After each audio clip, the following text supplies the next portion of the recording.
ঈদের নামাজ পড়িয়া একটা যুবক কবরের কিনারায় হাউমাউ করে কান্না করে।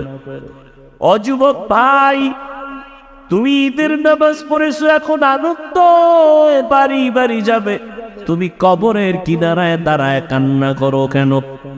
যুবক কান্না করে বলে, ভাইজান, গত ঈদে আমার বাবা আমার পার্শ্বে যায় নামাজে দাঁড়ায় নামাজ আদায় করেছিলেন।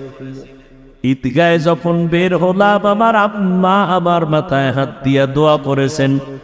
আজ আমি যখন ঈদের নামাজে রওয়ানা, আমার বিছানায় তাকায় দেখি আব্বা নাই, আমার আব্বা নাই, আমার আম্মাও নাই।